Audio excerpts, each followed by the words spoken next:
শুরু করছি নরবন রহস্য পার্ট 4। কেয়ারটেকার মামার কথায় আর কোনো উত্তর না দিয়ে সেখান থেকে চলে গেলেন। আমরা সবাই মামার দিকে তাকিয়ে বললাম, কি ব্যাপার মামা, আপনি এখানে অশুভ কিছুর অনুমান করছেন নাকি? মামা সে কথার উত্তর না দিয়ে ঘরময় অকারণে একটু পায়চারি করতে লাগলেন।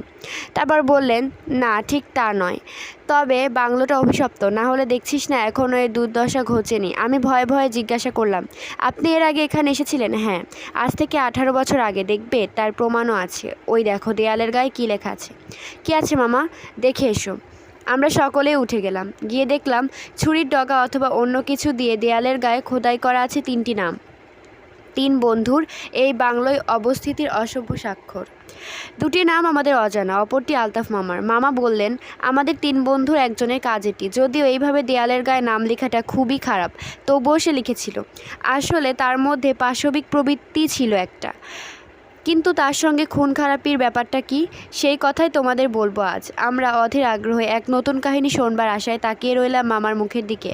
মামা বলতে লাগলেন, এই বাংলোয় আমার জীবনে সে এক দুঃস্বপ্নের রাত।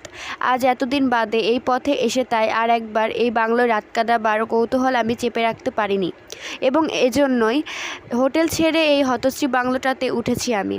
তোমরা শুনলে বিশ্বাস করবে কিনা জানি না, তবু তোমাদের বলবো, সে এমনই এক ঘটনা যার কথা মনে পড়লে আজও আমার গায়ের লোম খাড়া হয়ে ওঠে। অনেকেই হয়তো বলবে এটা ভৌতিক ব্যাপার ছাড়া কিছু নয়, কিন্তু ভূত আমি বিশ্বাস করি না, অথচ নিজের চোখে যা দেখেছি তাকে কিছু নয় বলে উড়িয়েও দিতে পারি না। আমি তখন রামচন্দ্রপুর হাটে থাকতাম। সেই সময় আমরা 3 বন্ধু মিলে নাটোরে বেড়াতে গিয়েছিলাম। নাটোর থেকে ফেরার সময় আমরা পুঠিয়ায় প্রাকৃতিক সৌন্দর্য দেখার জন্য এই বাংলোয় উঠেছিলাম রাত কাটাতে। এমন সময় হঠাৎ খটাখট করে জানালার পাল্লাটা শব্দ করে উঠল। আমরা ভীত চোখে সেদিকে তাকালাম। আমি বললাম, ও কিছু নয়, ঝড় উঠেছে। বলার সঙ্গে সঙ্গে শস্য শব্দ, তারপরে শুরু হলো প্রবল বৃষ্টি। রান্নার লোকটি এসে বলল, আপনাদের খাবার রেডি। আমি বললাম, দিয়ে যেতে বলো। লোকটি চলে গেল।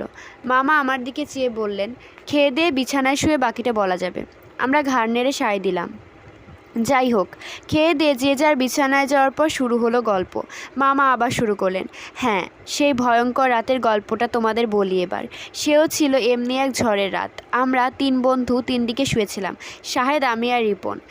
এরা আমার বন্ধু হলেও বাল্যবন্ধু নয়, কর্মসূত্রে যোগাযোগ। কেউ কারো প্রকৃতি সম্বন্ধে খুব বেশি ওয়াকিবহাল ছিলাম না। যাই হোক, রাত্রি কত তা জানি না। হঠাৎ একটা বিজাতীয় আর্তনাদ শুনে উঠে বসলাম আমরা।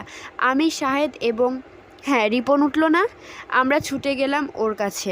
ওর চোখে মুখে পানির ঝাপটা দিয়ে জিজ্ঞাসা করলাম, কি ব্যাপার রিপন, কি হয়েছে তোমার? পরবর্তী গল্প পার্ট 5-এ। Like, subscribe.